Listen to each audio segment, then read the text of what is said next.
30 রোজা কোরআনের কোথাও নেই হয়ে গেছে। আগে রোজা কি বুঝতে হবে, এখন আপনার সিরকিরমিগুলা কত কষ্ট করতেছে আপনার ফ্যাটের ভিতরে না খাইয়া। আপনি কিয়ামতের মাঠে এই সিরকিরমিগুলা যদি দাঁড়ায় কয় খোদা আমি হোসাইনের ফ্যাটে ছিলাম কাকরাইলের মোড়ে, কত সুন্দর সুন্দর খানা দেখছে, এ খায় নাই আমগরে কষ্ট দিছে, আপনি কেমনে জান্নাতে যাবেন বলেন তো? সৃষ্টিরে কষ্ট দিয়ে দেখেছি এক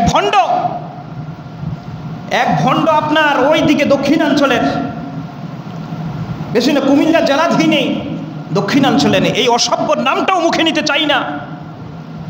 এই অসভ্য বলছে যে রোজা রাখলে নাকি বান্দার প্রতি নাকি এটা অবিচার। সরিকন না নাও যুক্তি দেয়, যুক্তি। এই অসভ্য ইবলিসের বাচ্চা ইবলিসে যুক্তি দেয়, কয় ভিতরে যে আমাদের যে চিরকিরমি আছে, কয় ওরা নাকি উপবাস হিসেবে কষ্ট পায়।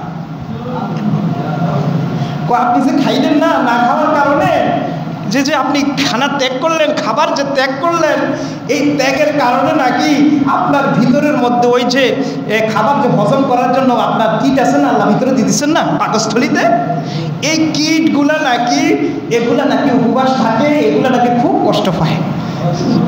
কয় সে আল্লাহর সৃষ্টিকে কষ্ট দিয়ে কোনো কাজ কি করা যায় নাকি? যুক্তি দেয়, কি দেয় বাবা?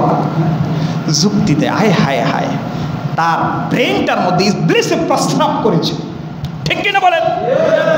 নচেত কোন আল্লাহর বান্দা, কোন নূর নবীজির উম্মত এভাবে কোরআন ওভারটেক করে, এভাবে হাদিস ওভারটেক করে এত ডেঞ্জারাস কথা, মন ঘোরা কথা বলতে পারে না। তাহলে বুঝে নিতে হবে, যারা এইসব রোজা না রাখার বাহানা মানুষকে দিতে চায়, রোজা না রাখতে মানুষকে বিভ্রান্ত করতে চায়, বুঝতে হবে এগুলা মানুষের সন্তান নয়, এরা হচ্ছে ইবলিসের সন্তান, ঠিক কিনা বলে?